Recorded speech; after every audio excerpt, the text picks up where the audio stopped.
ದಾಂಡೇಲಿಯ ಶ್ರೀ ಸಂತ ಜ್ಞಾನೇಶ್ವರ ಮಂದಿರದಲ್ಲಿ ಶ್ರದ್ಧಾ ಭಕ್ತಿಯಿಂದ ನಡೆಯುತ್ತಿರುವ 22ನೇ ವರ್ಷದ ವಾರ್ಷಿಕ ಜಾತ್ರಾ ಮಹೋತ್ಸವ. ದಾಂಡೇಲಿ ನಗರದ ಸೋಮಾನಿ ವೃತ್ತದ ಹತ್ತಿರದಲ್ಲಿರುವ ಶ್ರೀ ಸಂತ ಜ್ಞಾನೇಶ್ವರ ಮಂದಿರದಲ್ಲಿ 22ನೇ ವರ್ಷದ ವಾರ್ಷಿಕ ಜಾತ್ರಾ ಮಹೋತ್ಸವವು ಶ್ರದ್ಧಾ ಭಕ್ತಿಯಿಂದ ನಡೆಯುತ್ತಿದೆ. ಭಾನುವಾರದಿಂದಲೇ ವಿವಿಧ ಪೂಜಾರಾಧನೆಗಳೊಂದಿಗೆ ಆರಂಭಗೊಂಡಿದ್ದ ಜಾತ್ರೋತ್ಸವದಲ್ಲಿ ಇಂದು ಸೋಮವಾರ ಶ್ರೀ ಸ್ವಾಮಿ ಸನ್ನಿಧಿಯಲ್ಲಿ ಬೆಳಿಗ್ಗೆ ಕಾಕಡಾರತಿ ಪೂಜೆ ನಡೆಯಿತು.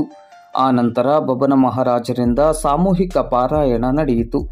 ಅದಾದ ಬಳಿಕ ಇಂದು ಸೋಮವಾರ ಮಧ್ಯಾಹ್ನ 12 ಗಂಟೆಯಿಂದ ಚಂದ್ರಕಾಂತ್ ಲೋಕಾಂಡೆ ಮಹಾರಾಜರಿಂದ ಕೀರ್ತನೆ ಕಾರ್ಯಕ್ರಮ ಜರುಗಿತು.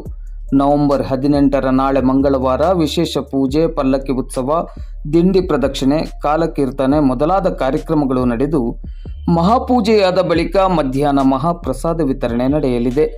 ಜಾತ್ರಾ ಮಹೋತ್ಸವದ ಯಶಸ್ಸಿಗೆ ಶ್ರೀ ಸಂತ ಜ್ಞಾನೇಶ್ವರ ಮಂದಿರದ ಆಡಳಿತ ಸಮಿತಿಯ ಪದಾಧಿಕಾರಿಗಳು, ಸದಸ್ಯರು ಹಾಗೂ ಭಕ್ತಾಭಿಮಾನಿಗಳು ಶ್ರಮಿಸುತ್ತಿದ್ದಾರೆ.